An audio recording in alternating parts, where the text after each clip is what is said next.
Thank you for returning for the conclusion of Edgar Rice Burroughs' novel, Pellucidar. Pellucidar is the second book in the Pellucidar series. Please hit like and subscribe as you enjoy the story. Chapter 11. Escape. Diane glanced downward and shuddered. Her tribe were hill people. They were not accustomed to swimming other than in quiet rivers and placid lakelets. It was not the steep that appalled her. It was the ocean, vast, mysterious, terrible. To dive into it from this great height was beyond her. I couldn't wonder either. To have attempted it myself seemed too preposterous even for thought. Only one consideration could have prompted me to leap headforemost from that giddy height: suicide, or at least so I thought at the moment. "Quick!" I urged Diane. "You cannot dive, but I can hold them until you reach safety." "And you?" she asked once more. "Can you dive when they come too close? Otherwise you could not escape if you waited here until I reached the bottom." I saw that she would not leave me unless she thought that I could make that frightful dive as we had seen Wag make it. I glanced once downward, then with a mental shrug I assured her that I would dive the moment that she reached the boat. Satisfied, she began the descent carefully, yet swiftly. I watched her for a moment, my heart in my mouth lest some slight misstep or the slipping of a finger-hold should pitch her to a frightful death upon the rocks below. Then I turned toward the advancing Hoojans. Hoosiers, Perry dubbed them, even going so far as to christen this island where Hooja held sway Indiana. It is so marked now upon our maps. They were coming on at a great rate. I raised my revolver, took deliberate aim at the foremost warrior, and pulled the trigger. With the bark of the gun, the fellow lunged forward.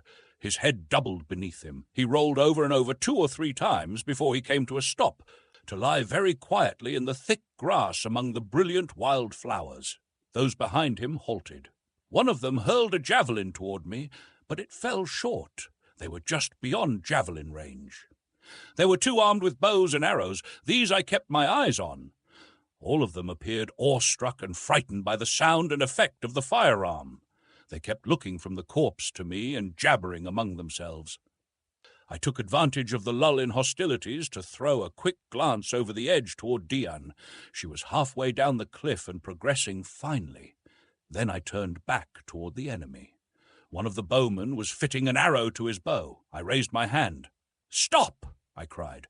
"Whoever shoots at me or advances toward me I shall kill, as I killed him!" I pointed at the dead man. The fellow lowered his bow. Again there was animated discussion. I could see that those who were not armed with bows were urging something upon the 2 who were. At last the majority appeared to prevail, for simultaneously the 2 archers raised their weapons. At the same instant I fired at one of them, dropping him in his tracks.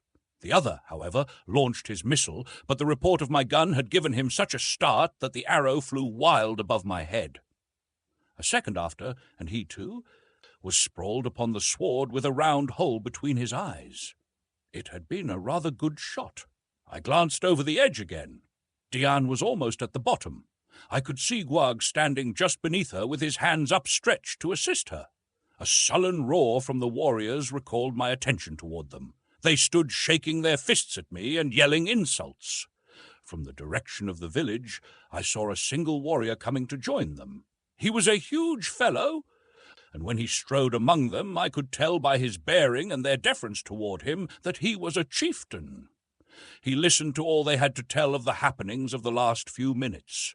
Then, with a command and a roar, he started for me with the whole pack at his heels. All they had needed had arrived, namely a brave leader. I had 2 unfired cartridges in the chambers of my gun. I let the big warrior have one of them, thinking that his death would stop them all. But I guess they were worked up to such a frenzy of rage by this time that nothing would have stopped them.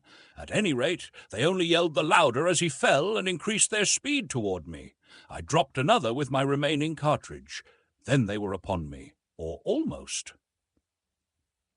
I thought of my promise to Diane. The awful abyss was behind me, a big devil with a huge bludgeon in front of me.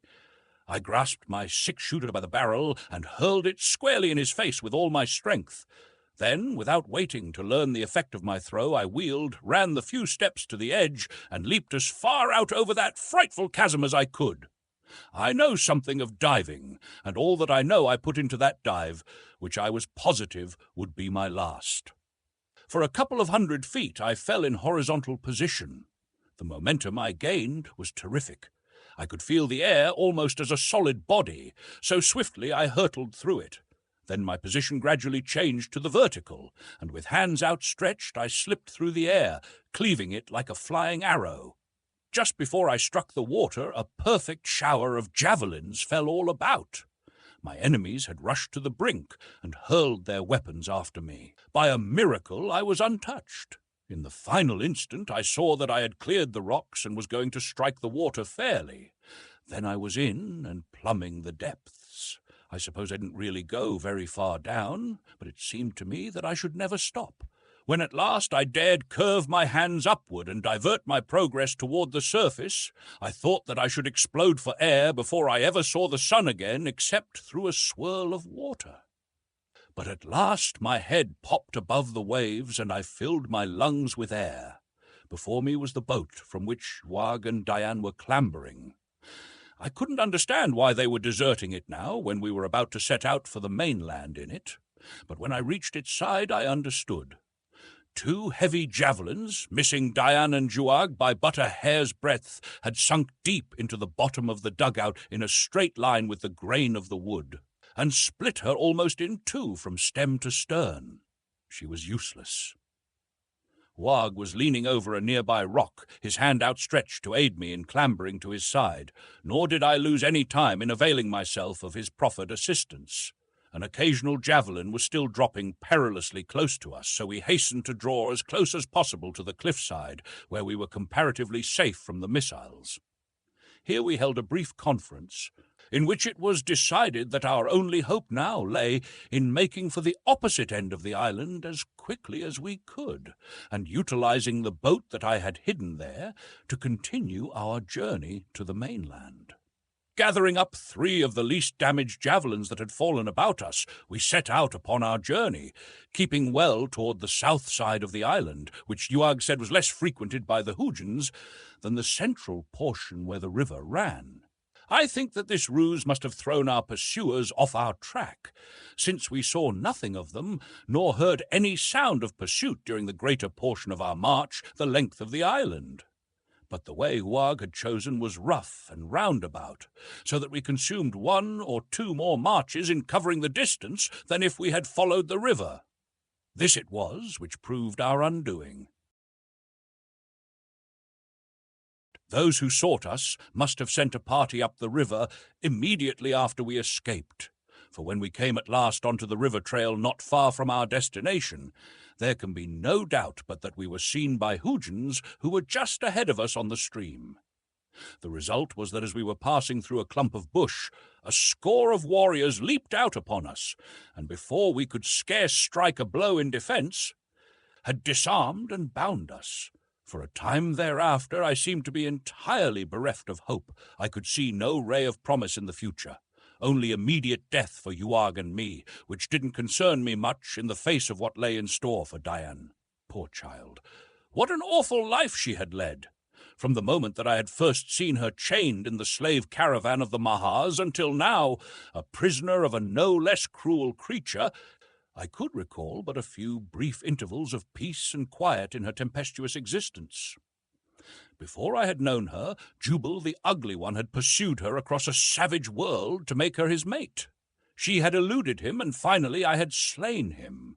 But terror and privations and exposure to fierce beasts had haunted her footsteps during all her lonely flight from him, and when I had returned to the outer world, the old trials had recommenced with Hooja in Jubal's role. I could almost have wished for death to vouchsafe her that peace which fate seemed to deny her in this life. I spoke to her on the subject, suggesting that we expire together. "Do not fear, David," she replied. "I shall end my life before ever Hooja can harm me, but first I shall see that Hooja dies." She drew from her breast a little leathern thong, to the end of which was fastened a tiny pouch. "What have you there?" I asked. "Do you recall that time you stepped upon the thing you call viper in your world?" she asked. I nodded. "The accident gave you the idea for the poisoned arrows with which we fitted the warriors of the Empire," she continued. "And, too, it gave me an idea. For a long time I have carried a viper's fang in my bosom. It has given me strength to endure many dangers, for it has always assured me immunity from the ultimate insult. I am not ready to die yet." First, let Lechuguilla embrace the viper's fang. So we did not die together, and I am glad now that we did not. It is always a foolish thing to contemplate suicide, for no matter how dark the future may appear today, tomorrow may hold for us that which will alter our whole life in an instant, revealing to us nothing but sunshine and happiness. So, for my part, I shall always wait for tomorrow. In Pellucidar, where it is always today, the wait may not be so long, and so it proved for us. As we were passing a lofty, flat-topped hill through a park-like wood, a perfect network of fibre ropes fell suddenly about our guard, enmeshing them. A moment later, a horde of our friends, the hairy gorilla men with the mild eyes and long faces of sheep, leaped among them. It was a very interesting fight. I was sorry that my bonds prevented me from taking part in it, but I urged on the brutemen with my voice and cheered old Gur, their chief, each time that his mighty jaws crunched out the life of a Lechuguilla. When the battle was over, we found that a few of our captors had escaped, but the majority of them lay dead about us. The gorilla men paid no further attention to them. Gur turned to me. "Gur and all his people are your friends," he said.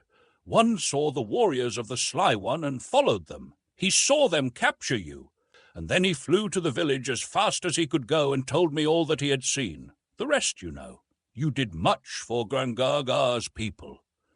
We shall always do much for you." I thanked him, and when I had told him of our escape and our destination, he insisted on accompanying us to the sea with a great number of his fierce males, nor were we at all loath to accept his escort. We found the canoe where I had hidden it, and bidding Grangar and his warriors farewell, the three of us embarked for the mainland. I questioned Lechuguilla upon the feasibility of attempting to cross to the mouth of the great river of which he had told me, and up which he said we might paddle almost to Sari. But he urged me not to attempt it, since we had but a single paddle and no water or food. I had to admit the wisdom of his advice, but the desire to explore this great waterway was strong upon me, arousing in me at last a determination to make the attempt after first gaining the mainland and rectifying our deficiencies. We landed several miles north of Thuria in a little cove that seemed to offer protection from the heavier seas which sometimes run even upon these usually Pacific oceans of Pellucidar. Here I outlined to Diane and Lechuguilla the plans I had in mind. They were to fit the canoe with a small sail, the purposes of which I had to explain to them both, since neither had ever seen or heard of such a contrivance before. Then they were to hunt for food which we could transport with us and prepare a receptacle for water. These two latter items were more in Wag's line, but he kept muttering about the sail and the wind for a long time. I could see that he was not even half convinced that any such ridiculous contraption could make a canoe move through the water. We hunted near the coast for a while, but were not rewarded with any particular luck. Finally, we decided to hide the canoe and strike inland in search of game. At Wag's suggestion, we dug a hole in the sand at the upper edge of the beach and buried the craft, smoothing the surface over nicely and throwing aside the excess material we had excavated. Then we set out away from the sea. Travelling in Thuria is less arduous than under the midday sun, which perpetually glares down on the rest of Pellucidar's surface, but it has its drawbacks, one of which is the depressing influence exerted by the everlasting shade of the land of awful shadow. The farther inland we went, the darker it became, until we were moving at last through an endless twilight. The vegetation here was sparse and of a weird, colourless nature, though what did grow was wondrous in shape and form. Often we saw huge lidi, or beasts of burden, striding across the dim landscape, browsing upon the grotesque vegetation or drinking from the slow and sullen rivers that run down from the lidi plains to empty into the sea in Thuria. What we sought was either a thag, a sort of gigantic elk, or one of the larger species of antelope, the flesh of either of which dries nicely in the sun. The bladder of the thag would make a fine water bottle, and its skin, I figured, would be a good sail. We travelled a considerable distance inland, entirely crossing the land of awful shadow, and emerging at last upon that portion of the Liddy Plains which lies in the pleasant sunlight.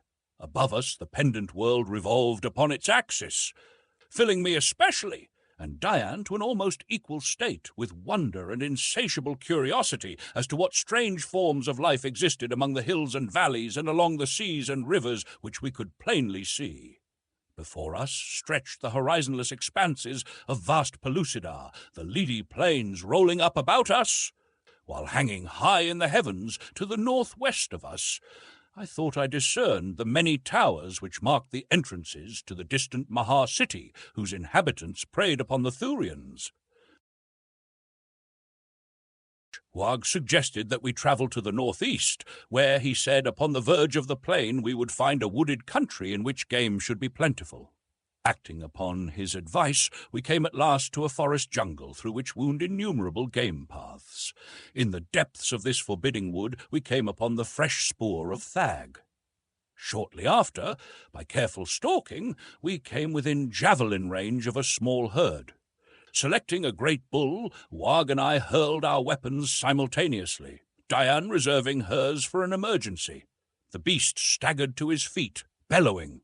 The rest of the herd was up and away in an instant, only the wounded bull remaining, with lowered head and roving eyes searching for the foe. Then Wag exposed himself to the view of the bull. It is a part of the tactics of the hunt, while I stepped to one side behind a bush.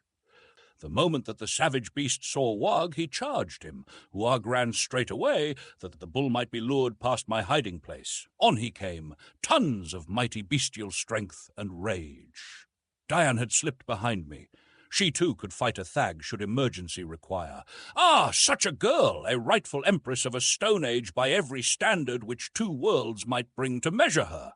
Crashing down toward us came the bull thag, bellowing and snorting with the power of 100 outer earthly bulls. When he was opposite me, I sprang for the heavy mane that covered his huge neck. To tangle my fingers in it was the work of but an instant. Then I was running along at the beast's shoulder. Now, the theory upon which this hunting custom is based is one long ago discovered by experience, and that is that a thag cannot be turned from his charge once he has started toward the object of his wrath, so long as he can still see the thing he charges. He evidently believes that the man clinging to his mane is attempting to restrain him from overtaking his prey, and so he pays no attention to this enemy, who, of course, does not retard the mighty charge in the least. Once in the gate of the plunging bull, it was but a slight matter to vault to his back, as cavalrymen mount their chargers upon the run. Wag was still running in plain sight ahead of the bull. His speed was but a trifle less than that of the monster that pursued him. These Pellucidarians are almost as fleet as deer, because I am not is one reason that I am always chosen for the close-in work of the thag hunt. I could not keep in front of a charging thag long enough to give the killer time to do his work. I learned that the first and last time I tried it.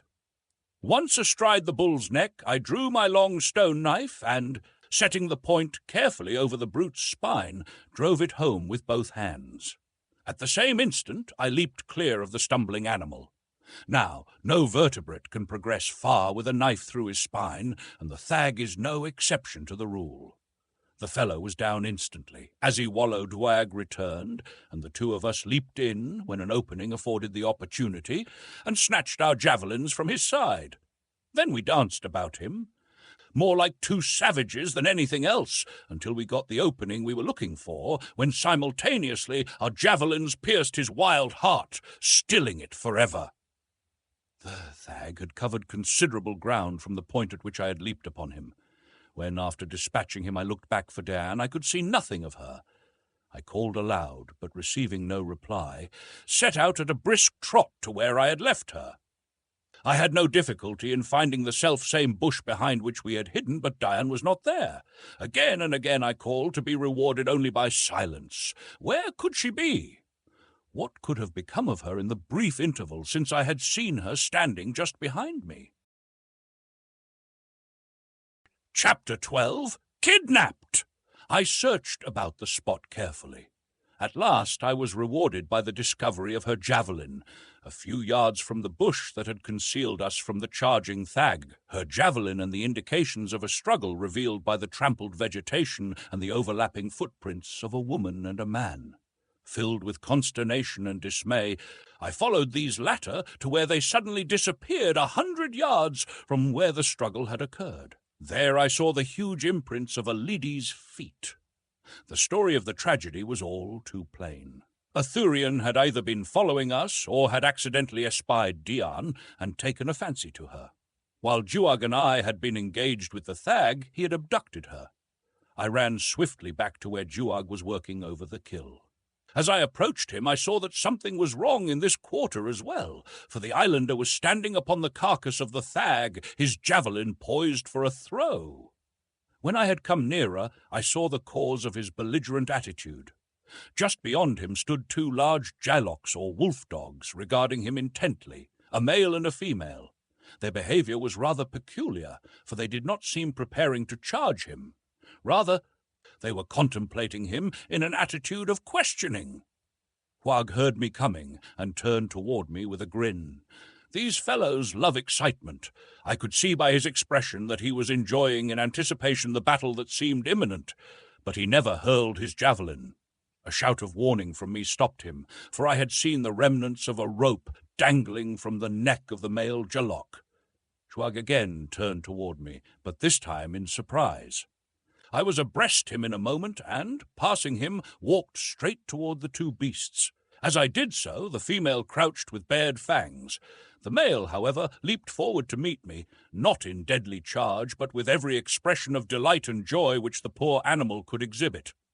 It was Raja, the jalok whose life I had saved and whom I then had tamed. There was no doubt that he was glad to see me. I now think that his seeming desertion of me had been but due to a desire to search out his ferocious mate and bring her, too, to live with me. When Juag saw me fondling the great beast, he was filled with consternation, but I did not have much time to spare to Raja, while my mind was filled with the grief of my new loss. I was glad to see the brute, and I lost no time in taking him to Juag and making him understand that Juag, too, was to be Raja's friend. With the female, the matter was more difficult, but Raja helped us out by growling savagely at her whenever she bared her fangs against us. I told Juag of the disappearance of Dian and of my suspicions as to the explanation of the catastrophe. He wanted to start right out after her, but I suggested that with Raja to help me, it might be as well were he to remain and skin the thag, remove its bladder, and then return to where we had hidden the canoe on the beach. And so it was arranged that he was to do this and await me there for a reasonable time.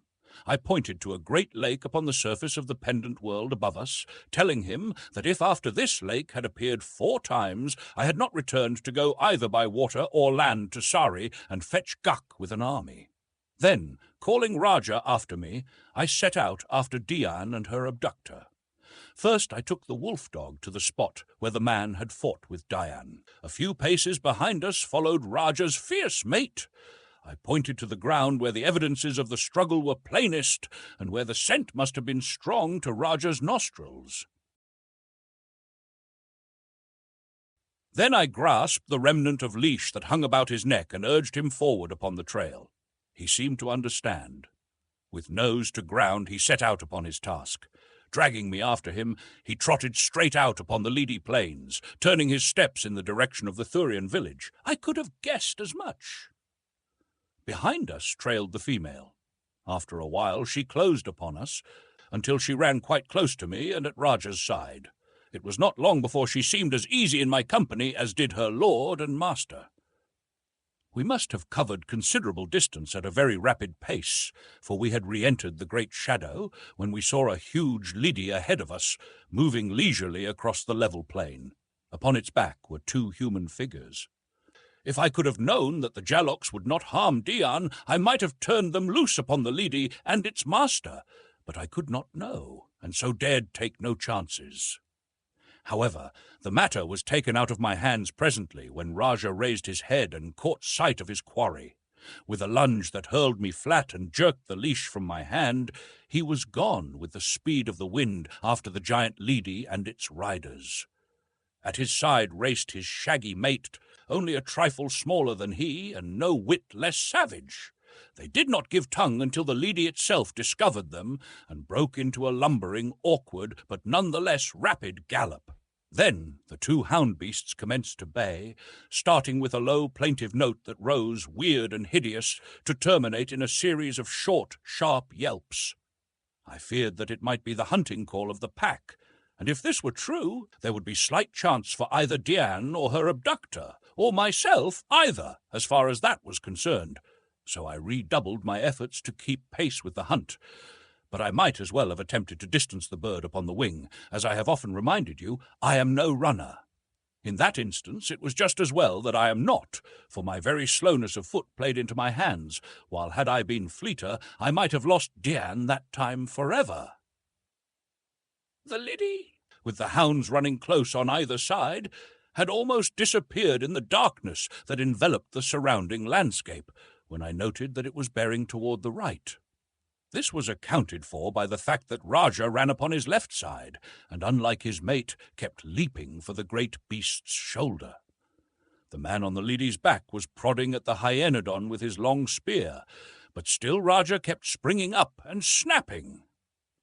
The effect of this was to turn the leady toward the right, and the longer I watched the procedure, the more convinced I became that Raja and his mate were working together with some end in view, for the she-dog merely galloped steadily at the lady's right about opposite his rump.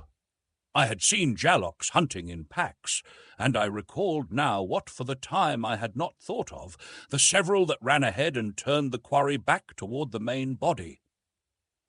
This was precisely what Raja and his mate were doing. They were turning the leady back toward me, or at least Raja was. Just why the female was keeping out of it I did not understand, unless it was that she was not entirely clear in her own mind as to precisely what her mate was attempting. At any rate, I was sufficiently convinced to stop where I was and await developments, for I could readily realize two things. One was that I could never overhaul them before the damage was done if they should pull the leady down now. The other thing was that if they did not pull it down for a few minutes, it would have completed its circle and returned close to where I stood. And this is just what happened. The lot of them were almost swallowed up in the twilight for a moment. Then they reappeared again, but this time far to the right and circling back in my general direction. I waited until I could get some clear idea of the right spot to gain, that I might intercept the liddy. But even as I waited, I saw the beast attempt to turn still more to the right, a move that would have carried him far to my left in a much more circumscribed circle than the hyenodons had mapped out for him. Then I saw the female leap forward and head him, and when he would have gone too far to the left, Raja sprang, snapping at his shoulder, and held him straight. Straight for me, the two savage beasts were driving their quarry. It was wonderful. It was something else, too, as I realized while the monstrous beast neared me. It was like standing in the middle of the tracks in front of an approaching express train. But I didn't dare waver. Too much depended upon my meeting that hurtling mass of terrified flesh with a well-placed javelin. So I stood there, waiting to be run down and crushed by those gigantic feet, but determined to drive home my weapon in the broad breast before I fell. The leady was only about 100 yards from me when Raja gave a few barks in a tone that differed materially from his hunting cry. Instantly both he and his mate leaped for the long neck of the ruminant. Neither missed. Swinging in mid-air, they hung tenaciously, their weight dragging down the creature's head and so retarding its speed that before it had reached me it was almost stopped, and devoting all its energies to attempting to scrape off its attackers with its forefeet. Diane had seen and recognized me, and was trying to extricate herself from the grasp of her captor, who, handicapped by his strong and agile prisoner, was unable to wield his lance effectively upon the two jaylocks. At the same time, I was running swiftly toward them. When the man discovered me, he released his hold upon Dian and sprang to the ground, ready with his lance to meet me. My javelin was no match for his longer weapon, which was used more for stabbing than as a missile. Should I miss him at my first cast, as was quite probable since he was prepared for me, I would have to face his formidable lance with nothing more than a stone knife. The outlook was scarcely entrancing. Evidently I was soon to be absolutely at his mercy. Seeing my predicament, he ran toward me to get rid of one antagonist before he had to deal with the other two. He could not guess, of course, that the two jaylocks were hunting with me, but he doubtless thought that after they had finished the leady, they would make after the human prey. The beasts are notorious killers, often slaying wantonly. But as the Thurian came, Raja loosened his hold upon the leady and dashed for him, with the female close after. When the man saw them, he yelled to me to help him, protesting that we should both be killed if we did not fight together. But I only laughed at him and ran toward Dian. Both the fierce beasts were upon the Thurian simultaneously. He must have died almost before his body tumbled to the ground. Then the female wheeled toward Dian. I was standing by her side as the thing charged her, my javelin ready to receive her. But again Raja was too quick for me. I imagined he thought she was making for me, for he couldn't have known anything of my relations toward Dian. At any rate, he leaped full upon her back and dragged her down. There ensued forthwith as terrible a battle as one would wish to see if battles were gauged by volume of noise and riotousness of action.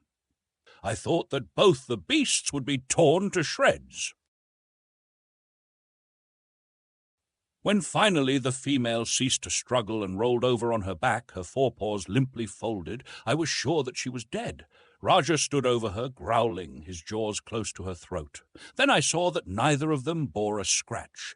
The male had simply administered a severe drubbing to his mate. It was his way of teaching her that I was sacred. After a moment he moved away and let her rise, when she set about smoothing down her rumpled coat, while he came stalking toward Dian and me. I had an arm about Dian now. As Raja came close, I caught him by the neck and pulled him up to me. There I stroked him and talked to him, bidding Dian do the same, until I think he pretty well understood that if I was his friend, so was Dian.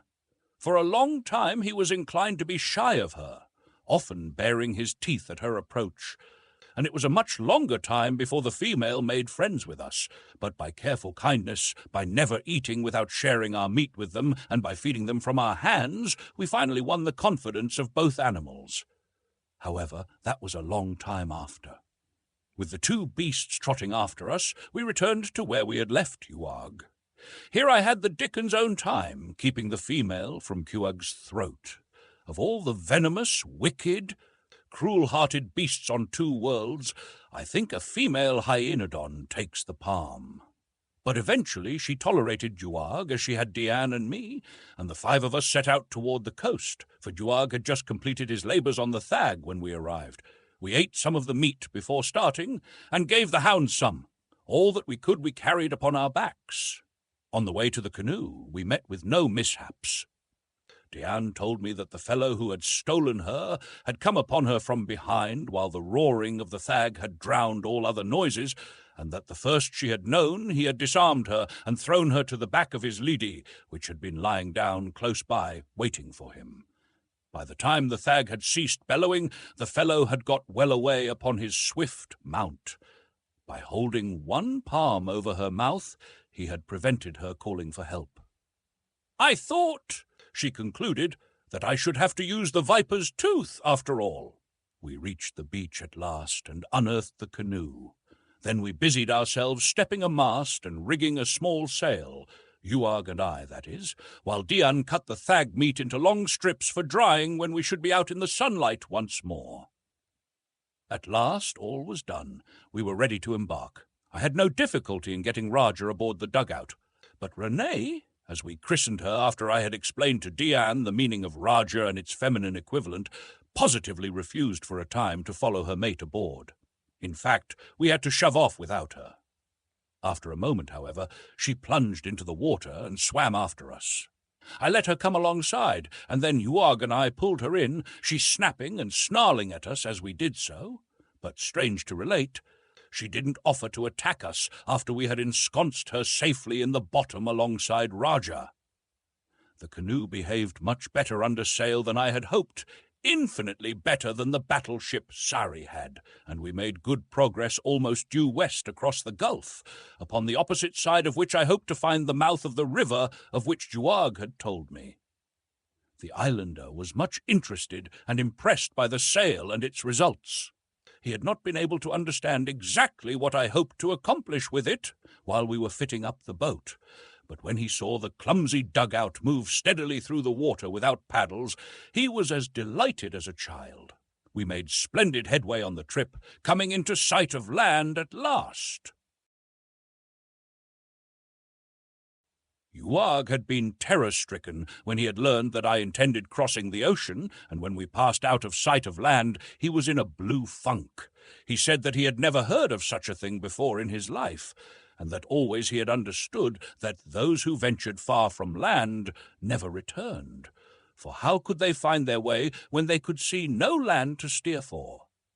I tried to explain the compass to him, and though he never really grasped the scientific explanation of it, yet he did learn to steer by it quite as well as I. We passed several islands on the journey, islands which Juag told me were entirely unknown to his own island folk. Indeed, our eyes may have been the first ever to rest upon them. I should have liked to stop off and explore them, but the business of empire would brook no unnecessary delays. I asked Juag how Hooja expected to reach the mouth of the river which we were in search of if he didn't cross the gulf, and the islander explained that Hooja would undoubtedly follow the coast around. For some time we sailed up the coast searching for the river, and at last we found it. So great was it that I thought it must be a mighty gulf, until the mass of driftwood that came out upon the first ebb tide convinced me that it was the mouth of a river. There were the trunks of trees uprooted by the undermining of the river banks, giant creepers, flowers, grasses, and now and then the body of some land animal or bird. I was all excitement to commence our upward journey when there occurred that which I had never before seen within Pellucidar, a really terrific windstorm. It blew down the river upon us with a ferocity and suddenness that took our breaths away. And before we could get a chance to make the shore, it became too late. The best that we could do was to hold the scudding craft before the wind and race along in a smother of white spume. Juag was terrified. If Dian was, she hid it. For was she not the daughter of a once great chief, the sister of a king, and the mate of an emperor? Raja and Rane were frightened. The former crawled close to my side and buried his nose against me. Finally, even fierce Rane was moved to seek sympathy from a human being. She slunk to Dian, pressing close against her and whimpering, while Dian stroked her shaggy neck and talked to her as I talked to Raja. There was nothing for us to do but try to keep the canoe right side up and straight before the wind. For what seemed an eternity, the tempest neither increased nor abated. I judged that we must have blown 100 miles before the wind and straight out into an unknown sea.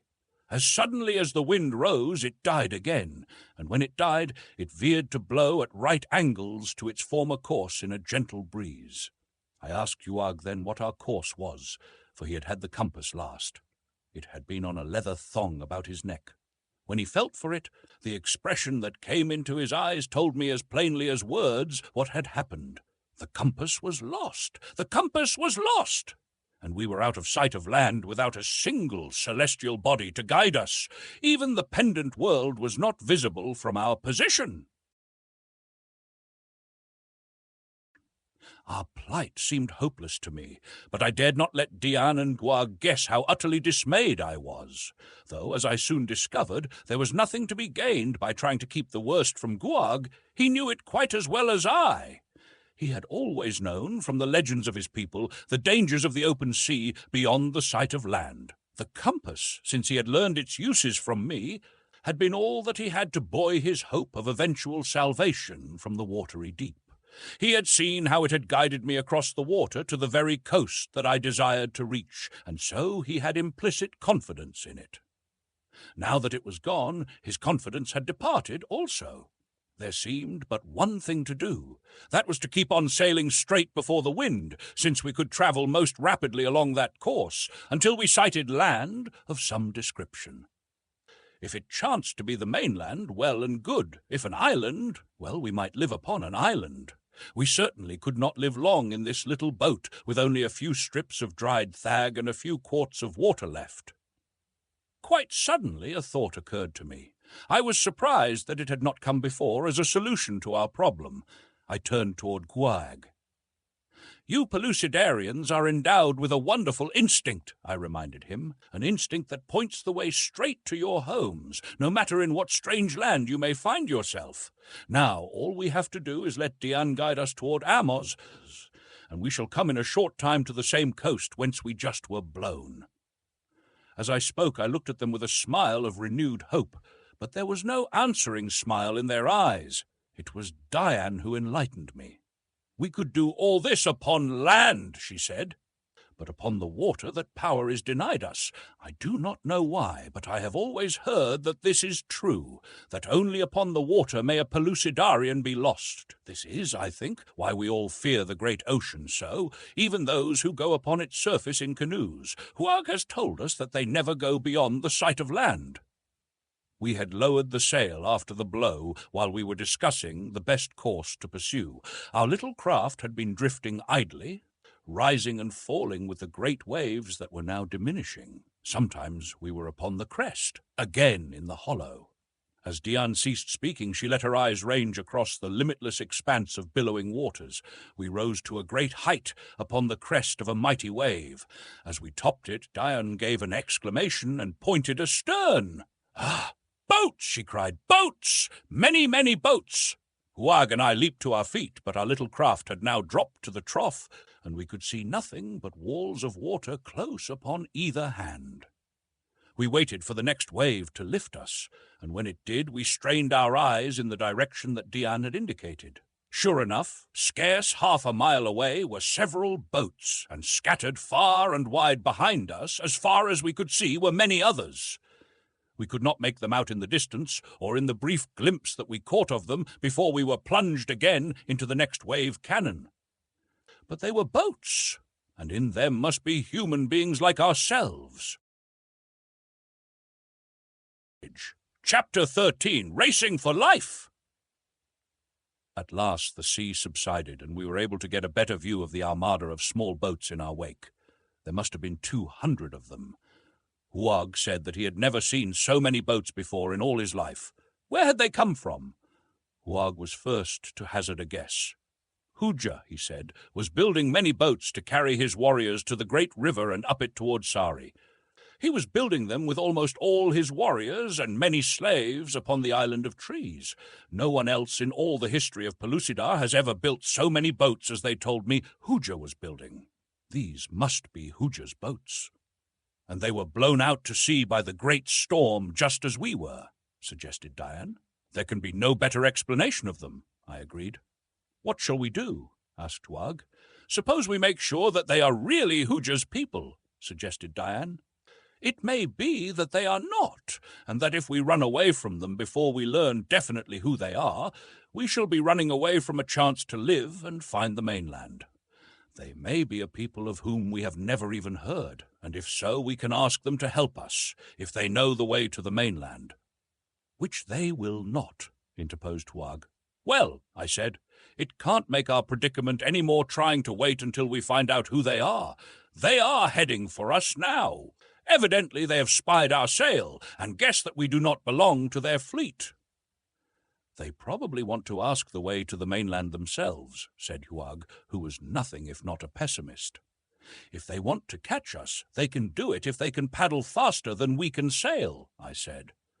"If we let them come close enough to discover their identity, and can then sail faster than they can paddle, we can get away from them anyway, so we might as well wait." And wait we did. The sea calmed rapidly, so that by the time the foremost canoe had come within 500 yards of us, we could see them all plainly. Every one was headed for us. The dugouts, which were of unusual length, were manned by 20 paddlers, 10 to a side. Besides the paddlers, there were 25 or more warriors in each boat. When the leader was 100 yards from us, Dian called our attention to the fact that several of her crew were Sagoths. That convinced us that the flotilla was indeed Hoojers. I told Duag to hail them and get what information he could, while I remained in the bottom of our canoe as much out of sight as possible. Dian lay down at full length in the bottom. I did not want them to see and recognize her if they were in truth Hoojers' people. "Who are you?" shouted Duag, standing up in the boat and making a megaphone of his palms. A figure arose in the bow of the leading canoe, a figure that I was sure I recognized even before he spoke.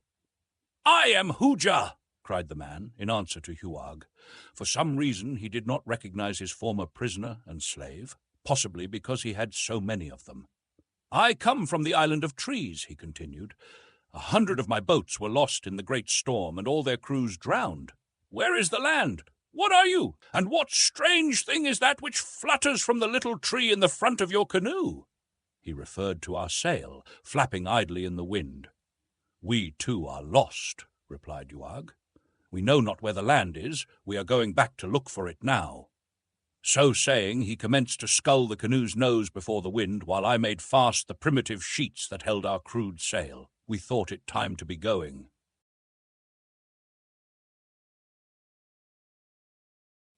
There wasn't much wind at the time, and the heavy, lumbering dugout was slow in getting under way.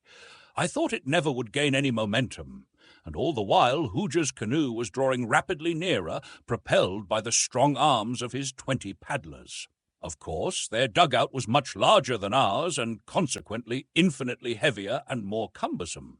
Nevertheless, it was coming along at quite a clip, and ours was yet but barely moving. Dian and I remained out of sight as much as possible, for the two craft were now well within bowshot of one another, and I knew that Hooja had archers.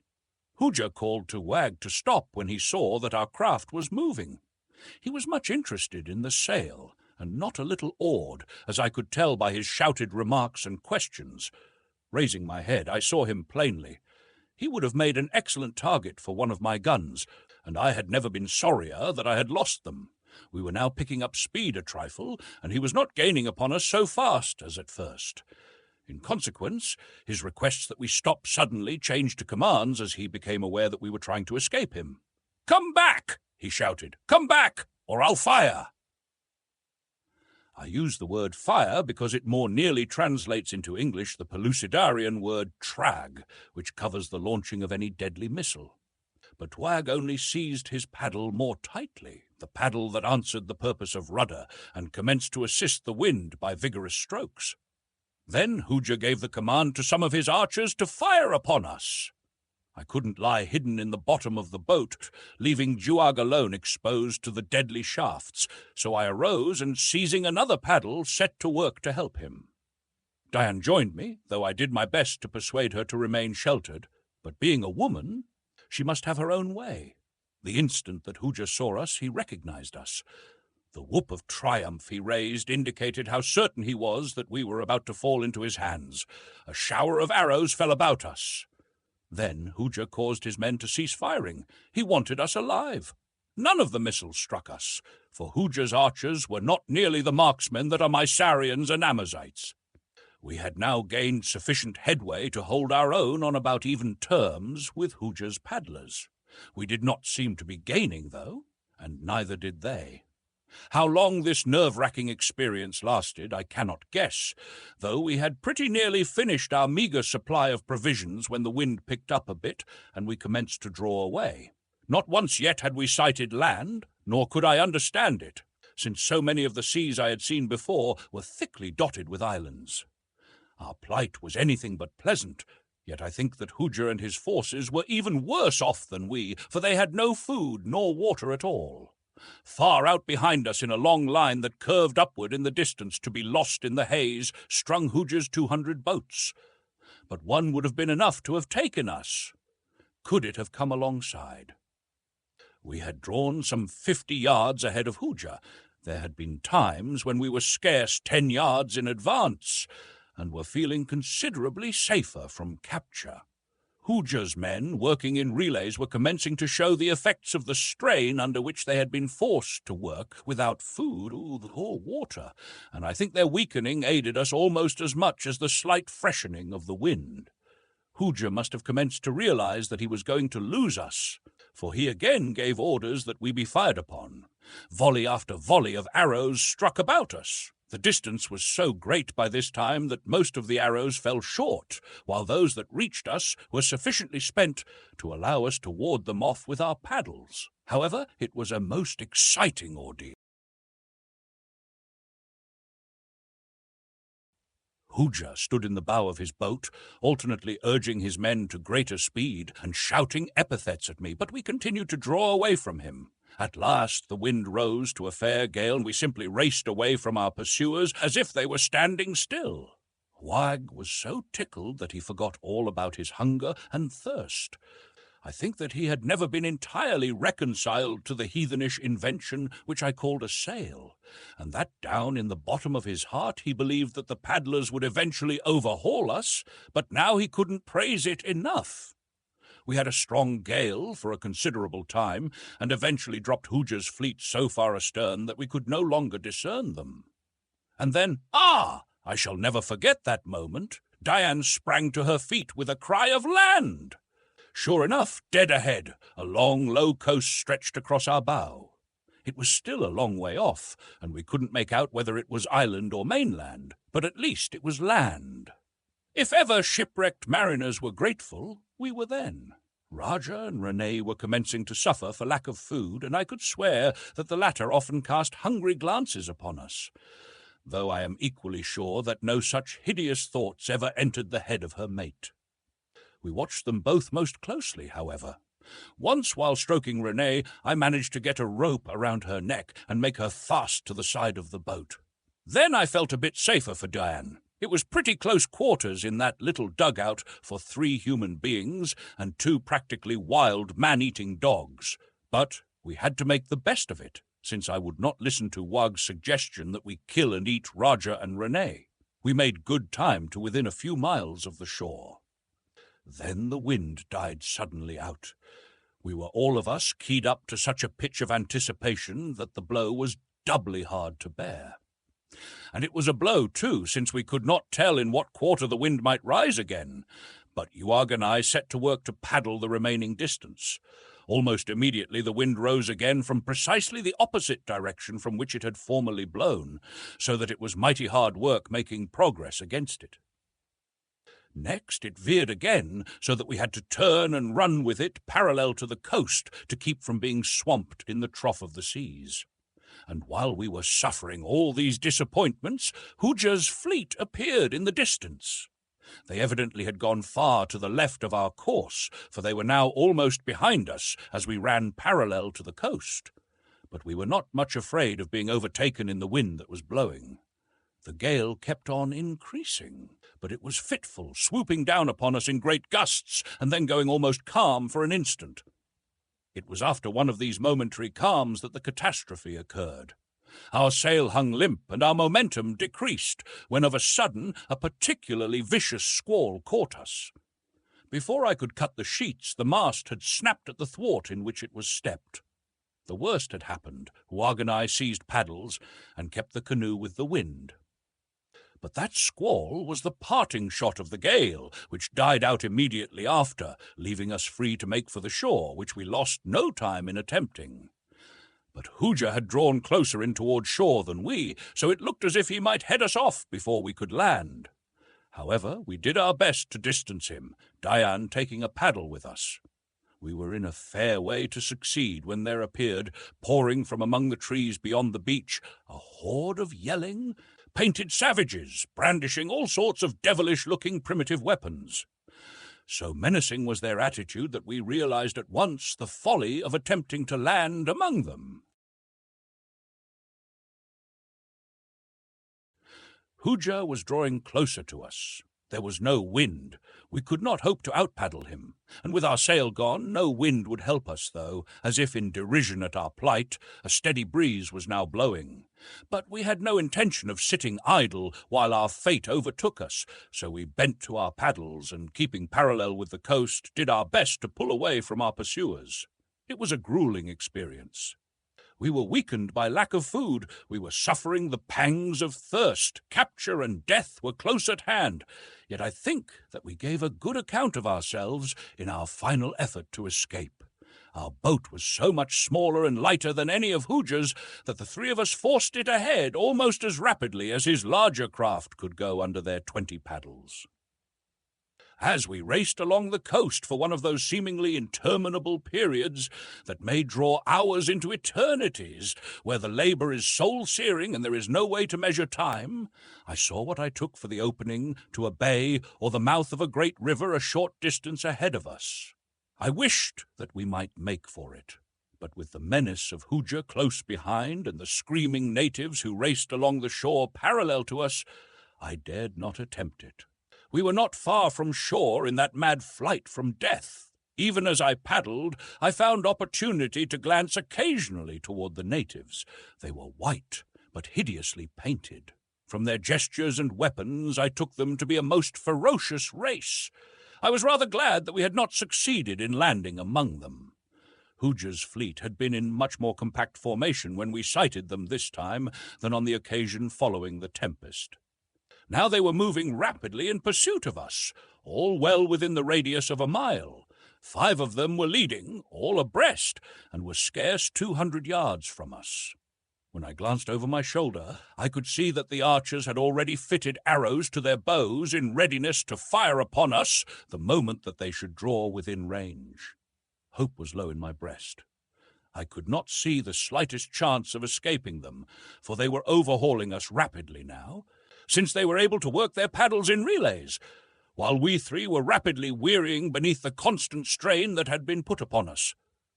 It was then that Yuag called my attention to the rift in the shoreline, which I had thought either a bay or the mouth of a great river. There I saw moving slowly out into the sea that which filled my soul with wonder. Chapter 14. Gore and Dreams. It was a 2-masted felucca with lateen sails. The craft was long and low. In it were more than 50 men, 20 or 30 of whom were at oars with which the craft was being propelled from the lee of the land. I was dumbfounded. Could it be that the savage, painted natives I had seen on shore had so perfected the art of navigation that they were masters of such advanced building and rigging as this craft proclaimed? It seemed impossible. And as I looked, I saw another of the same type swing into view and follow its sister through the narrow strait out into the ocean. Nor were these all. One after another, following closely upon one another's heels, came 50 of the trim, graceful vessels. They were cutting in between Hooger's fleet and our little dugout. When they came a bit closer, my eyes fairly popped from my head at what I saw, for in the eye of the leading felucca stood a man with a sea-glass levelled upon us. Who could they be? Was there a civilization within Pellucidar of such wondrous advancement as this? Were there far-distant lands of which none of my people had ever heard? Where a race had so greatly outstripped all other races of this inner world? The man with the glass had lowered it and was shouting to us. I could not make out his words, but presently I saw that he was pointing aloft. When I looked, I saw a pennant fluttering from the peak of the forward lateen yard, a red, white, and blue pennant with a single great white star in a field of blue. Then I knew. My eyes went even wider than they had before. It was the Navy! It was the navy of the Empire of Pellucidar, which I had instructed Perry to build in my absence. It was my navy! I dropped my paddle and stood up and shouted and waved my hand. Yuag and Diane looked at me as if I had gone suddenly mad. When I could stop shouting, I told them, and they shared my joy and shouted with me. But still Hooger was coming nearer, nor could the leading felucca overhaul him before he would be alongside, or at least within bowshot. Hooger must have been as much mystified as we were as to the identity of the strange fleet, But when he saw me waving to them, he evidently guessed that they were friendly to us, so he urged his men to redouble their efforts to reach us before the felucca cut him off. He shouted word back to others of his fleet, word that was passed back until it had reached them all, directing them to run alongside the strangers and board them. For with his 200 craft and his 8,000 or 10,000 warriors, he evidently felt equal to overcoming the 50 vessels of the enemy, which did not seem to carry over 3,000 men all told. His own personal energies he bent to reaching Dian and me first, leaving the rest of the work to his other boats. I thought that there could be little doubt that he would be successful in so far as we were concerned, and I feared for the revenge that he might take upon us should the battle go against his force, as I was sure it would. For I knew that Perry and his mesops must have brought with them all the arms and ammunition that had been contained in the prospector. But I was not prepared for what happened next. As Hooja's canoe reached a point some 20 yards from us, a great puff of smoke broke from the bow of the leading felucca, followed almost simultaneously by a terrific explosion, and a solid shot screamed close over the heads of the men in Hooja's craft, raising a great splash where it clove the water just beyond them.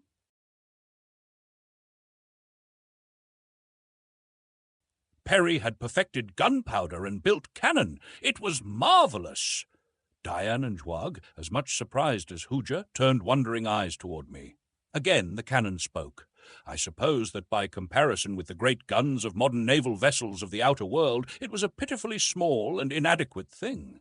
But here in Pellucidar, where it was the first of its kind, it was about as awe-inspiring as anything you might imagine. With the report, an iron cannonball about 5 inches in diameter struck Hooja's dugout just above the waterline, tore a great splintering hole in its side, turned it over, and dumped its occupants into the sea. The 4 dugouts that had been abreast of Hooja had turned to intercept the leading felucca. Even now, in the face of what must have been a withering catastrophe to them, they kept bravely on toward the strange and terrible craft. In them were fully 200 men, while but 50 lined the gunwale of the felucca to repel them. The commander of the felucca, who proved to be Yah, let them come quite close, and then turned loose upon them a volley of shots from small arms.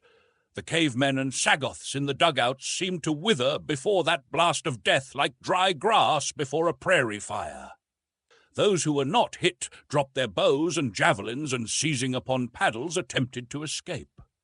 But the felucca pursued them relentlessly, her crew firing at will. At last I heard Jar shouting to the survivors in the dugouts. They were all quite close to us now, offering them their lives if they would surrender. Perry was standing close behind Jar, and I knew that this merciful action was prompted, perhaps commanded, by the old man, for no Pellucidarian would have thought of showing leniency to a defeated foe. As there was no alternative save death, the survivors surrendered, and a moment later were taken aboard the Amaz, the name that I could now see printed in large letters upon the felucca's bow, and which no one in that whole world could read except Perry and I. When the prisoners were aboard, Jar brought the felucca alongside our dugout. Many were the willing hands that reached down to lift us to her decks. The bronze faces of the mesops were broad with smiles, and Perry was fairly beside himself with joy. Dian went aboard first, and then Juag, as I wished to help Raja and Rene aboard myself, well knowing that it would fare ill with any mesop who touched them. We got them aboard at last, and a great commotion they caused among the crew, who had never seen a wild beast thus handled by man before. Perry and Dian and I were so full of questions that we fairly burst, but we had to contain ourselves for a while, since the battle with the rest of Hooja's fleet had scarce commenced. From the small forward decks of the feluccas, Perry's crude cannon were belching smoke, flame, thunder, and death. The air trembled to the roar of them. Hooja's horde, intrepid, savage fighters that they were closing in to grapple in a last death struggle with the mesops who manned our vessels. The handling of our fleet by the Red Island warriors of Jar's clan was far from perfect. I could see that Perry had lost no time after the completion of the boats in setting out upon this cruise. What little the captains and crews had learned of handling feluccas, they must have learned principally since they embarked upon this voyage, and while experience is an excellent teacher and had done much for them, they still had a great deal to learn. In manoeuvring for position, they were continually fouling one another, and on 2 occasions shots from our batteries came near to striking our own ships.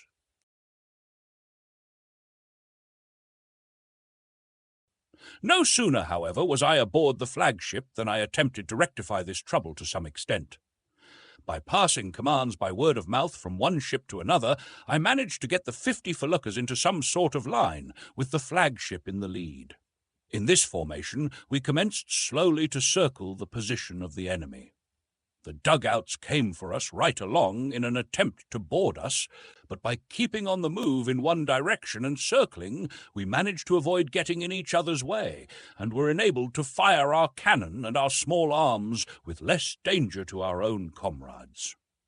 When I had a moment to look about me, I took in the felucca on which I was. I am free to confess that I marvelled at the excellent construction and stanch yet speedy lines of the little craft. That Perry had chosen this type of vessel seemed rather remarkable, for though I had warned him against turreted battleships, armour, and like useless show, I had fully expected that when I beheld his navy I should find considerable attempt at grim and terrible magnificence, for it was always Perry's idea to overawe these ignorant cavemen when we had to contend with them in battle.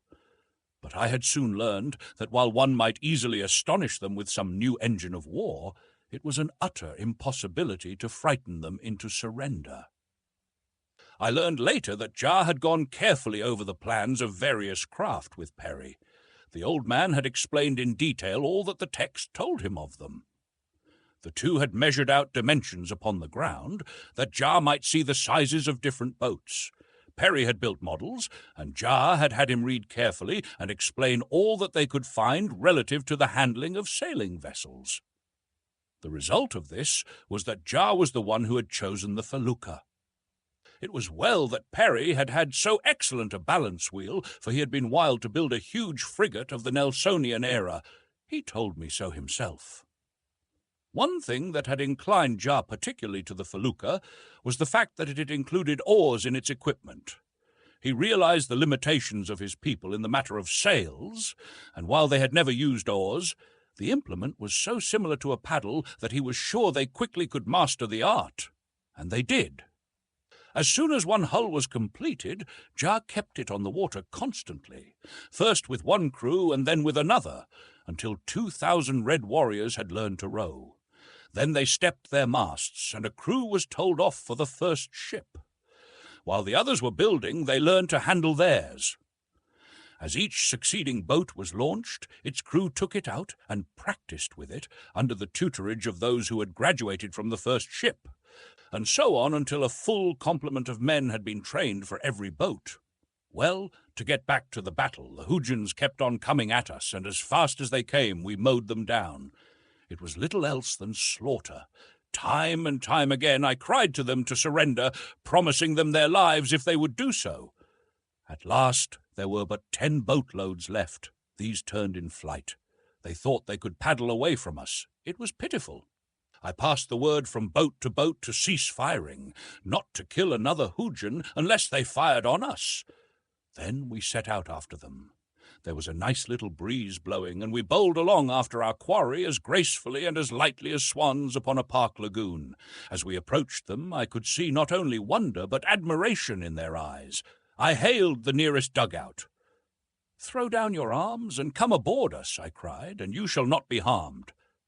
We will feed you and return you to the mainland. Then you shall go free upon your promise never to bear arms against the Emperor of Pellucidar again."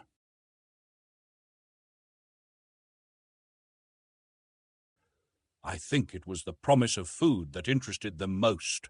They could scarce believe that we would not kill them, but when I exhibited the prisoners we already had taken and showed them that they were alive and unharmed, a great Sagoth in one of the boats asked me what guarantee I could give that I would keep my word. "None other than my word," I replied, "that I do not break."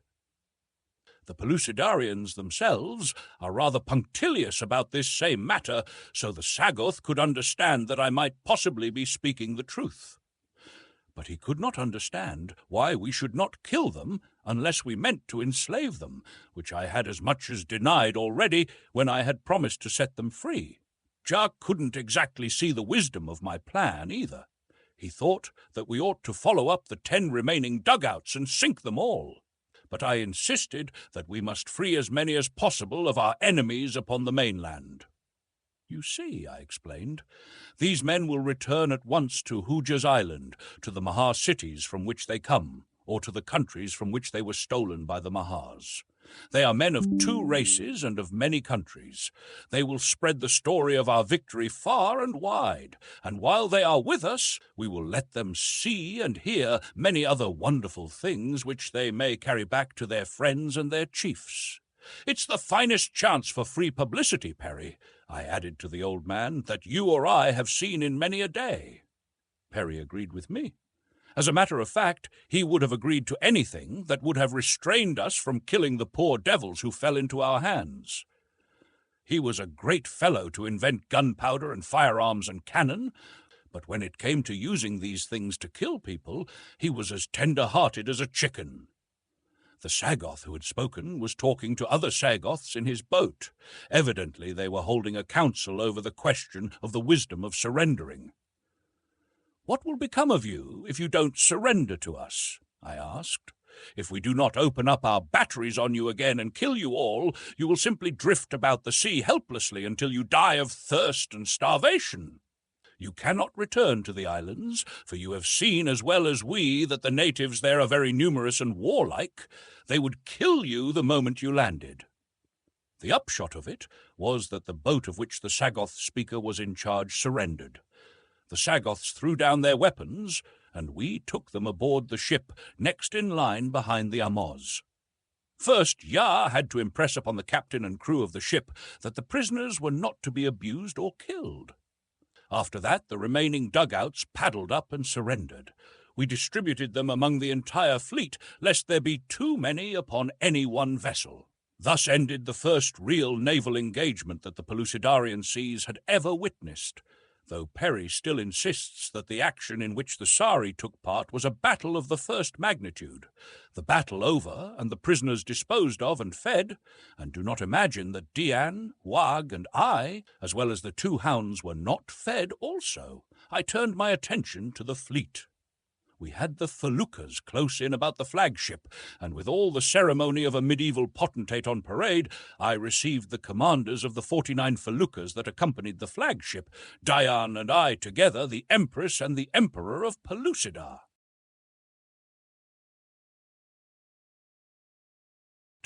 It was a great occasion.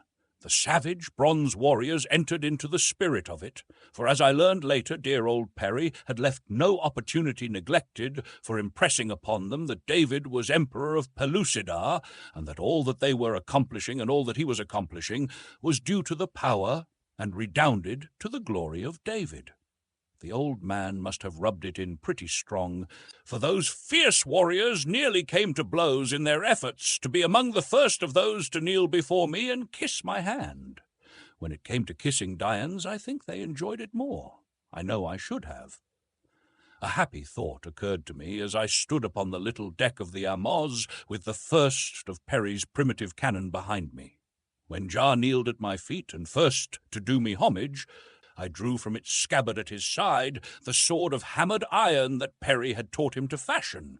Striking him lightly on the shoulder, I created him King of Anarok.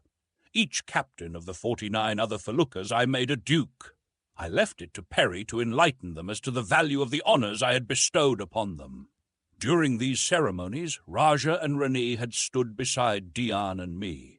Their bellies had been well filled, but still they had difficulty in permitting so much edible humanity to pass unchallenged.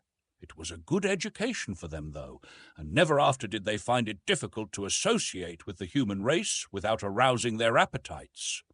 After the ceremonies were over, we had a chance to talk with Perry and Jar. The former told me that Gak, king of Sari, had sent my letter and map to him by a runner, and that he and Jar had at once decided to set out on the completion of the fleet to ascertain the correctness of my theory that the Lural Az, in which the Anorok Islands lay, was in reality the same ocean as that which lapped the shores of Thuria under the name of Soja Az, or Great Sea. Their destination had been the island retreat of Hooja, and they had sent word to Gak of their plans that we might work in harmony with them. The tempest that had blown us off the coast of the continent had blown them far to the south also. Shortly before discovering us, they had come into a great group of islands, from between the largest two of which they were sailing when they saw Hooja's fleet pursuing our dugout. I asked Perry if he had any idea as to where we were, or in what direction lay Hooja's island or the continent. He replied by producing his map, on which he had carefully marked the newly discovered islands. They're described as the Unfriendly Isles, which showed Hooja's island northwest of us, about 2 points west. He then explained that with compass, chronometer, log, and reel, they had kept a fairly accurate record of their course from the time they had set out. 4 of the feluccas were equipped with these instruments, and all of the captains had been instructed in their use. I was very greatly surprised at the ease with which these savages had mastered the rather intricate detail of this unusual work, but Perry assured me that they were a wonderfully intelligent race, and had been quick to grasp all that he had tried to teach them. Another thing that surprised me was the fact that so much had been accomplished in so short a time, for I could not believe that I had been gone from Anorok for a sufficient period to permit of building a fleet of 50 feluccas and mining iron ore for the cannon and balls, to say nothing of manufacturing these guns and the crude muzzle-loading rifles with which every Mezop was armed, as well as the gunpowder and ammunition they had in such ample quantities. "Time!" exclaimed Perry. "Well, how long were you gone from Anorok before we picked you up in the Sohar Az?" That was a puzzler, and I had to admit it. I didn't know how much time had elapsed, and neither did Perry, for time is non-existent in Pellucidar. "Then, you see, David," he continued, "I had almost unbelievable resources at my disposal. The Mizops inhabiting the Anorok Islands, which stretch far out to sea beyond the 3 principal isles with which you are familiar, number well into the millions, and by far the greater part of them are friendly to Jar. Men, women, and children turned to and worked the moment Jar explained the nature of our enterprise. And not only were they anxious to do all in their power to hasten the day when the Mahars should be overthrown, but, and this counted for most of all, they are simply ravenous for greater knowledge and for better ways of doing things. The contents of the prospector set their imaginations to working overtime, so that they craved to own themselves the knowledge which had made it possible for other men to create and build the things which you brought back from the outer world. And then, continued the old man, the element of time, or rather lack of time, operated to my advantage. There being no nights, there was no laying off from work. They laboured incessantly, stopping only to eat, and on rare occasions to sleep. Once we had discovered iron ore, we had enough mind in an incredibly short time to build 1,000 cannon. I had only to show them once how a thing should be done, and they would fall to work by thousands to do it. Why? No sooner had we fashioned the first muzzle-loader, and they had seen it work successfully, than fully 3,000 Mezops fell to work to make rifles. Of course, there was much confusion and lost motion at first, but eventually got them in hand, detailing squads of them under competent chiefs to certain work. We now have 100 expert gunmakers. On a little isolated isle we have a great powder factory. Near the iron mine, which is on the mainland, is a smelter, and on the eastern shore of Anorok, a well-equipped shipyard. All these industries are guarded by forts in which several cannon are mounted and where warriors are always on guard. You would be surprised now, David, at the aspect of Anorok. I am surprised myself. It seems always to me, as I compare it with the day that I first set foot upon it from the deck of the Sari, that only a miracle could have worked the change that has taken place." "It is a miracle," I said. "It is nothing short of a miracle to transplant all the wondrous possibilities of the 20th century back to the Stone Age. It is a miracle to think that only 500 miles of earth separate two epochs that are really ages and ages apart. It is stupendous, Perry, but still more stupendous is the power that you and I wield in this great world. These people look upon us as little less than supermen. We must show them that we are all of that. We must give them the best that we have, Perry. Yes, he agreed, we must. I have been thinking a great deal lately that some kind of shrapnel shell or explosive bomb would be a most splendid innovation in their warfare. Then there are breech-loading rifles, and those with magazines that I must hasten to study out and learn to reproduce as soon as we get settled down again. And hold on, Perry, I cried. I didn't mean these sorts of things at all. I said that we must give them the best we have. What we have given them so far has been the worst. We have given them war and the munitions of war. In a single day we have made their wars infinitely more terrible and bloody than in all their past ages they have been able to make them with their crude, primitive weapons.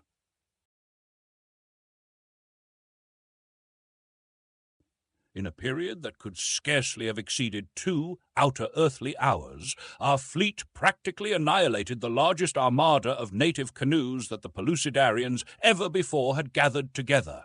We butchered some 8,000 warriors with the 20th century gifts we brought. Why? They wouldn't have killed that many warriors in the entire duration of a dozen of their wars with their own weapons.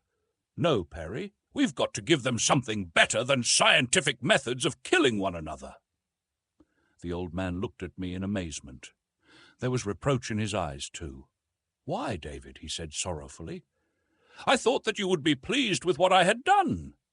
We planned these things together, and I am sure that it was you who suggested practically all of it. I have done only what I thought you wished done, and I have done it the best that I know how. I laid my hand on the old man's shoulder. Bless your heart, Perry, I cried. You've accomplished miracles. You have done precisely what I should have done. Only you've done it better. I'm not finding fault, but I don't wish to lose sight myself, or let you lose sight, of the greater work which must grow out of this preliminary and necessary carnage. First, we must place the Empire upon a secure footing, and we can do so only by putting the fear of us in the hearts of our enemies. But after that?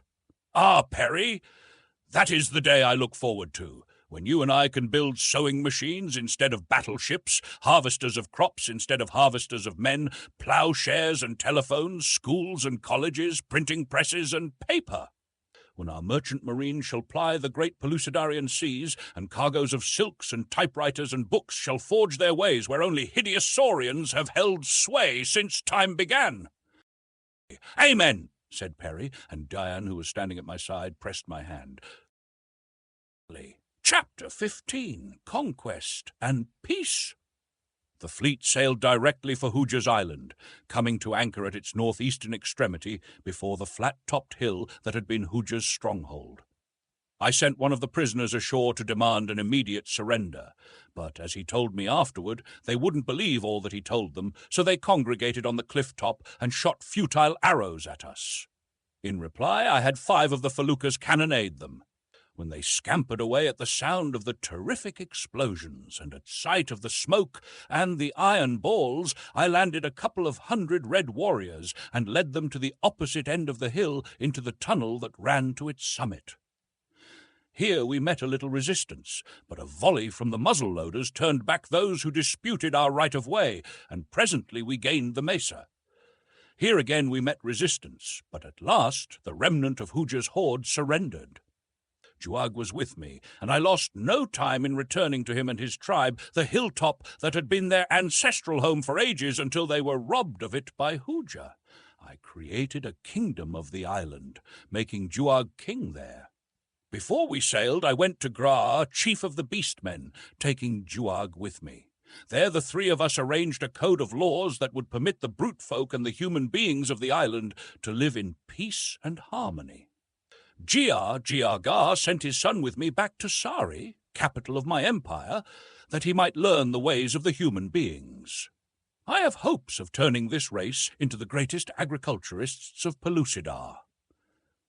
When I returned to the fleet, I found that one of the islanders of Wug's tribe, who had been absent when we arrived, had just returned from the mainland with the news that a great army was encamped in the land of awful shadow, and that they were threatening Thuria. I lost no time in weighing anchors and setting out for the continent, which we reached after a short and easy voyage. From the deck of the Amos I scanned the shore through the glasses that Perry had brought with him. When we were close enough for the glasses to be of value, I saw that there was indeed a vast concourse of warriors entirely encircling the walled village of Gork, chief of the Thurians. As we approached, smaller objects became distinguishable. It was then that I discovered numerous flags and pennants floating above the army of the besiegers. I called Perry and passed the glasses to him. "Guk of Sari," I said. Perry looked through the lenses of a moment, and then turned to me with a smile. "The red, white, and blue of the Empire," he said. "It is indeed your Majesty's army." It soon became apparent that we had been sighted by those on shore, for a great multitude of warriors had congregated along the beach, watching us. We came to anchor as close in as we dared, which with our light feluccas was within easy speaking distance of the shore. Guk was there, and his eyes were mighty wide, too, for, as he told us later, though he knew this must be Perry's fleet, it was so wonderful to him that he could not believe the testimony of his own eyes, even while he was watching it approach. To give the proper effect to our meeting, I commanded that each felucca fire 21 guns as a salute to His Majesty Guk, King of Sari. Some of the gunners, in the exuberance of their enthusiasm, fired solid shot, but fortunately they had sufficient good judgment to train their pieces on the open sea, so no harm was done. After this we landed, an arduous task, since each felucca carried but a single light dugout. I learned from Guk that the Thurian chieftain, Gork, had been inclined to haughtiness, and had told Guk, the hairy one, that he knew nothing of me and cared less. But I imagine that the sight of the fleet and the sound of the guns brought him to his senses, for it was not long before he sent a deputation to me, inviting me to visit him in his village. Here he apologized for the treatment he had accorded me, very gladly swore allegiance to the Empire, and received in return the title of king. We remained in Thuria only long enough to arrange the treaty with Gork, among the other details of which was his promise to furnish the imperial army with 1,000 lidi, or Thurian beasts of burden, and drivers for them. These were to accompany Gak's army back to Sari by land, while the fleet sailed to the mouth of the great river from which Dian, Guag, and I had been blown. The voyage was uneventful. We found the river easily, and sailed up it for many miles through as rich and wonderful a plain as I have ever seen. At the head of navigation we disembarked, leaving a sufficient guard for the feluccas, and marched the remaining distance to Sari. Guk's army, which was composed of warriors of all the original tribes of the Federation, showing how successful had been his efforts to rehabilitate the Empire, marched into Sari some time after we arrived. With them were the 1,000 lidi from Thuria. At a council of the kings, it was decided that we should at once commence the great war against the Mahars, for these haughty reptiles presented the greatest obstacle to human progress within Pellucidar. I laid out a plan of campaign, which met with the enthusiastic endorsement of the kings. Pursuant to it, I at once dispatched 50 lidi to the fleet with orders to fetch 50 cannon to Sari. I also ordered the fleet to proceed at once to Anorok, where they were to take aboard all the rifles and ammunition that had been completed since their departure, and with a full complement of men to sail along the coast in an attempt to find a passage to the inland sea near which lay the Mahar's buried city of Futra. Jah was sure that a large and navigable river connected the Sea of Futra with the Lural Az, and that, barring accident, the fleet would be before Futra as soon as the land forces were. At last the great army started upon its march. There were warriors from every one of the federated kingdoms. All were armed either with bow and arrows or muzzle-loaders, for nearly the entire Mezop contingent had been enlisted for this march, only sufficient having been left aboard the feluccas to man them properly. I divided the forces into divisions, regiments, battalions, companies, and even to platoons and sections, appointing the full complement of officers and non-commissioned officers.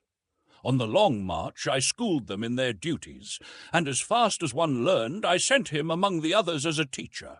Each regiment was made up of about 1,000 bowmen, and to each was temporarily attached a company of Mezop musketeers and a battery of artillery, the latter, our naval guns, mounted upon the broad backs of the mighty Lidi. There was also one full regiment of Mezop musketeers and a regiment of primitive spearmen. The rest of the Lidi that we brought with us were used for baggage animals and to transport our women and children, for we had brought them with us, as it was our intention to march from one Mahar city to another until we had subdued every Mahar nation that menaced the safety of any kingdom of the empire. Before we reached the plain of Phutra, we were discovered by a company of Sagoths, who at first stood to give battle, but upon seeing the vast numbers of our army they turned and fled toward Phutra. The result of this was that when we came in sight of the 100 towers which mark the entrances to the buried city, we found a great army of Sagoths and Mahars lined up to give us battle. At 1,000 yards we halted, and, placing our artillery upon a slight eminence at either flank, we commenced to drop solid shot among them. Jar, who was chief artillery officer, was in command of this branch of the service, and he did some excellent work, for his Mezop gunners had become rather proficient by this time. The Sagoths couldn't stand much of this sort of warfare, so they charged us, yelling like fiends. We let them come quite close, and then the musketeers who formed the first line opened up on them. The slaughter was something frightful, but still the remnants of them kept on coming until it was a matter of hand-to-hand fighting.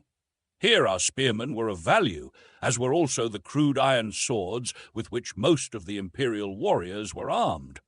We lost heavily in the encounter after the Sagoths reached us, but they were absolutely exterminated. Not one remained even as a prisoner. The Mahars, seeing how the battle was going, had hastened to the safety of their buried city. When we had overcome their guerrilla men, we followed after them. But here we were doomed to defeat, at least temporarily, for no sooner had the first of our troops descended into the subterranean avenues than many of them came stumbling and fighting their way back to the surface, half choked by the fumes of some deadly gas that the reptiles had liberated upon them. We lost a number of men here. Then I sent for Perry, who had remained discreetly in the rear, and had him construct a little affair that I had had in my mind against the possibility of our meeting with a check at the entrances to the underground city. Under my direction he stuffed one of his cannon full of powder, small bullets and pieces of stone, almost to the muzzle. Then he plugged the muzzle tight with a cone-shaped block of wood, hammered and jammed in as tight as it could be. Next he inserted a long fuse. A dozen men rolled the cannon to the top of the stairs leading down into the city, first removing it from its carriage. One of them then lit the fuse, and the whole thing was given a shove down the stairway, while the detachment turned and scampered to a safe distance. For what seemed a very long time, nothing happened. We had commenced to think that the fuse had been put out while the piece was rolling down the stairway, or that the Mahars had guessed its purpose and extinguished it themselves, when the ground about the entrance rose suddenly into the air, to be followed by a terrific explosion and a burst of smoke and flame that shot high in company with dirt, stone, and fragments of cannon. Perry had been working on 2 more of these giant bombs as soon as the first was completed. Presently we launched these into 2 of the other entrances. They were all that were required, for almost immediately after the 3rd explosion a stream of Mahars broke from the exits furthest from us, rose upon their wings, and soared northward. 100 men on Lidi were dispatched in pursuit, each Lidi carrying 2 riflemen in addition to its driver. Guessing that the inland sea, which lay not far north of Phutra, was their destination, I took a couple of regiments and followed. A low ridge intervenes between the Phutra plain, where the city lies, and the inland sea, where the Mahars were wont to disport themselves in the cool waters. Not until we had topped this ridge did we get a view of the sea. Then we beheld a scene that I shall never forget so long as I may live. Along the beach were lined up the troop of Lidi, while 100 yards from shore the surface of the water was black with the long snouts and cold reptilian eyes of the Mahars. Our savage Mezop riflemen, the shorter, squatter, white-skinned Thurian drivers, shading their eyes with their hands, were gazing seaward beyond the Mahars, whose eyes were fastened upon the same spot. My heart leaped when I discovered that which was chaining the attention of them all. 20 graceful feluccas were moving smoothly across the waters of the sea toward the reptilian horde. The sight must have filled the Mahars with awe and consternation, for never had they seen the like of these craft before. For a time they seemed unable to do aught but gaze at the approaching fleet. But when the Mezops opened on them with their muskets, the reptiles swam rapidly in the direction of the feluccas, evidently thinking that these would prove the easier to overcome. The commander of the fleet permitted them to approach within 100 yards. Then he opened on them with all the cannon that could be brought to bear, as well as with the small arms of the sailors. A great many of the reptiles were killed at the first volley. They wavered for a moment, then dived, nor did we see them again for a long time. But finally they rose far out beyond the fleet, and when the feluccas came about and pursued them, they left the water and flew away toward the north. Following the fall of Phutra, visited Anarok, where I found the people busy in the shipyards and the factories that Perry had established. I discovered something, too, that he had not told me of, something that seemed infinitely more promising than the powder factory or the arsenal. It was a young man poring over one of the books I had brought back from the outer world. He was sitting in the log cabin that Perry had built to serve as his sleeping quarters and office. So absorbed was he that he did not notice our entrance. Perry saw the look of astonishment in my eyes and smiled. I started teaching him the alphabet when we first reached the prospector and were taking out its contents, he explained. He was much mystified by the books and anxious to know of what use they were. When I explained, he asked me to teach him to read, and so I worked with him whenever I could. He is very intelligent and learns quickly. Before I left, he had made great progress, and as soon as he is qualified, he is going to teach others to read. It was mighty hard work getting started, though, for everything had to be translated into Pellucidarian. It will take a long time to solve this problem, but I think that by teaching a number of them to read and write English, we shall then be able more quickly to give them a written language of their own. And this was the nucleus about which we were to build our great system of schools and colleges. This almost naked red warrior, sitting in Perry's little cabin upon the island of Anarok, picking out where I let her from a work on intensive farming. Now we have... but I'll get to all that before I finish. While we were at Anarok, I accompanied Jar in an expedition to South Island, the southernmost of the 3 largest which form the Anarok group. Perry had given it its name, where we made peace with the tribe there that had for long been hostile toward Jar. They were now glad enough to make friends with him and come into the Federation. From there we sailed with 65 feluccas for distant Luana, the main island of the group where dwell the hereditary enemies of Anarok. 25 of the feluccas were of a new and larger type than those with which Jar and Perry had sailed on the occasion when they chanced to find and rescue Dian and me. They were longer, carried much larger sails, and were considerably swifter. Each carried 4 guns instead of 2, and these were so arranged that one or more of them could be brought into action no matter where the enemy lay. The Luana group lies just beyond the range of vision from the mainland. The largest island of it alone is visible from Anarok. But when we neared it, we found that it comprised many beautiful islands, and that they were thickly populated. The Luanians had not, of course, been ignorant of all that had been going on in the domains of their nearest and dearest enemies. They knew of our feluccas and our guns, for several of their riding parties had had a taste of both. But their principal chief, an old man, had never seen either. So, when he sighted us, he put out to overwhelm us, bringing with him a fleet of about 100 large war canoes loaded to capacity with javelin-armed warriors. It was pitiful, and I told Jar as much. It seemed a shame to massacre these poor fellows if there was any way out of it. To my surprise, Jar felt much as I did. He said he had always hated to war with other Mizops when there were so many alien races to fight against. I suggested that we hail the chief and request a parley, but when Jar did so, the old fool thought that we were afraid, and with loud cries of exultation urged his warriors upon us. So we opened up on them, but at my suggestion centered our fire upon the chief's canoe. The result was that in about 30 seconds there was nothing left of that war dugout but a handful of splinters, while its crew, those who were not killed, were struggling in the water, battling with the myriad terrible creatures that had risen to devour them.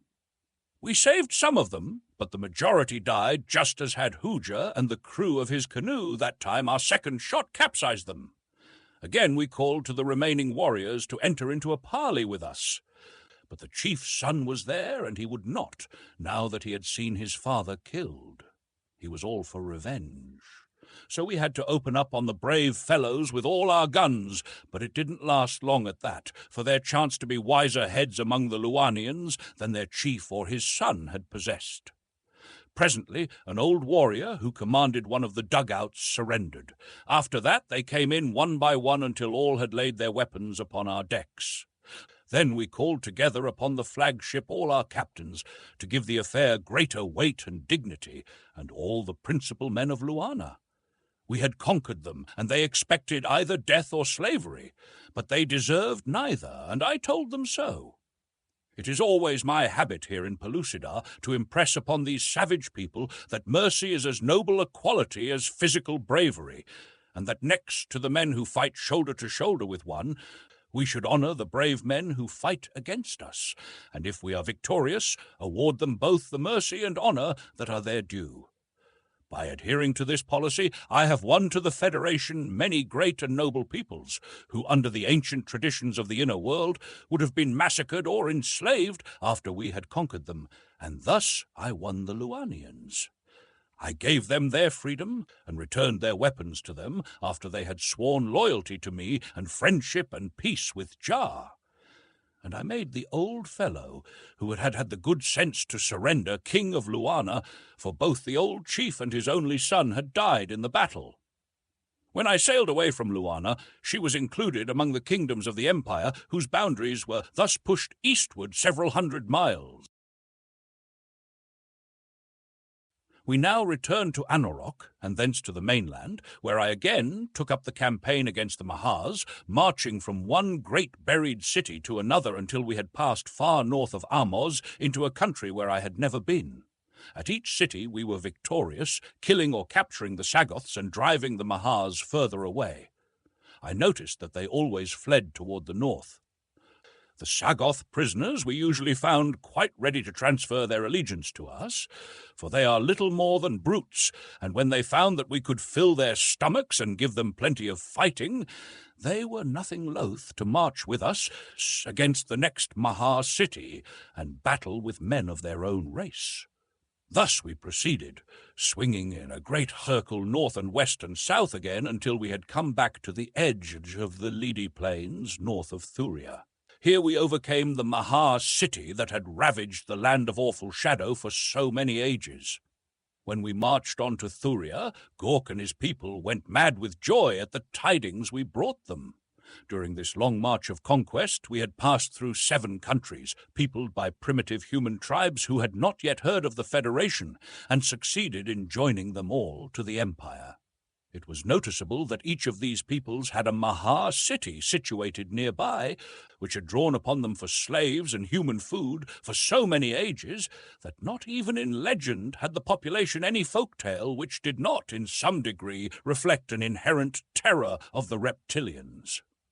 In each of these countries I left an officer and warriors to train them in military discipline and prepare them to receive the arms that I intended furnishing them as rapidly as Perry's arsenal could turn them out, for we felt that it would be a long time before we should see the last of the Mahars, that they had flown north but temporarily until we should be gone with our great army and terrifying guns. I was positive, and equally sure was I, that they would presently return.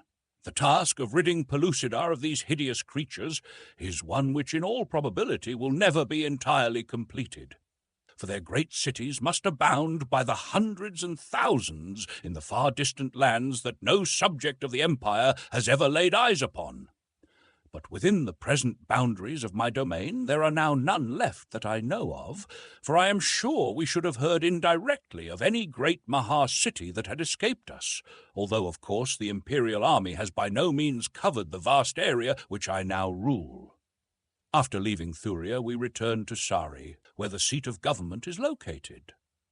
Here, upon a vast fertile plateau, overlooking the great gulf that runs into the continent from the Lural Azd, we are building the great city of Sari. Here we are erecting mills and factories. Here we are teaching men and women the rudiments of agriculture. Here Peri has built the first printing press, and a dozen young Sarians are teaching their fellows to read and write the language of Pellucidar. We have just laws, and only a few of them. Our people are happy because they are always working at something which they enjoy. There is no money, nor is any money value placed upon any commodity. Peri and I were as one in resolving that the root of all evil should not be introduced into Pellucidar while we lived. A man may exchange that which he produces for something which he desires that another has produced, but he cannot dispose of the thing he thus acquires.